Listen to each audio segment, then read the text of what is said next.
ষাট ষাট ষাট ষাট ষাট টাকা ষাট ষাট বাষট্টি বাষট্টি বাষট্টি তেষট্টি।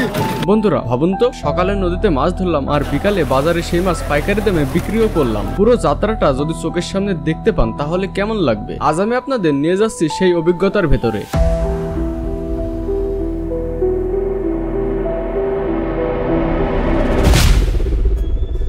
সকালবেলা আমরা চলে এসেছি পুকুর ঘাটে। চারিদিকে পাখির ডাক, একেবারে স্বপ্নের মতো পরিবেশ। আর ওই দেখো, জেলেরা পুকুরে নেমে জাল টানা শুরু করে দিয়েছে।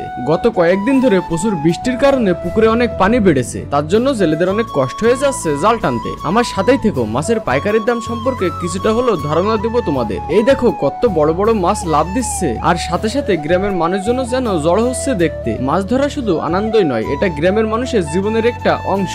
দেখো মাছগুলো জালের মধ্যে কেমন ছটফট করছে। এতগুলো মাছ একসাথে নেওয়া তো সম্ভব না, তাই এক এক করে মাছগুলো সব হাড়িতে লোড করে অল্প অল্প করে উপরের দিকে নিয়ে যাওয়া হচ্ছে। উপরে আছে বড় একটি ঢপ, আর সেটাই লোড করে নিয়ে যাওয়া হবে বাজারে। মাছ ধরা শেষে এবার চললাম বাজারের পথে। নসিমনে আগে মাছগুলোকে পাঠিয়ে দেওয়া হয়েছে বাজারে, আর আমি আর মামা ছুটেছি বাইক নিয়ে। রাস্তার দুপাশে ধানের ক্ষেত, বাতাসের দোলা খাওয়া শীষ, আহা পথটাই যেন এক আলাদা আনন্দ। দেখুন বাজারে কত ভিড়, সবাই তাজা তাজা মাছ কেনার জন্য ছুটাছুটি করছে। এখানে বেশিরভাগ মাছই বিক্রি হয় নিলামের মাধ্যমে, তাদের সে হাকডাক যেন এক আলাদা রোমান্স।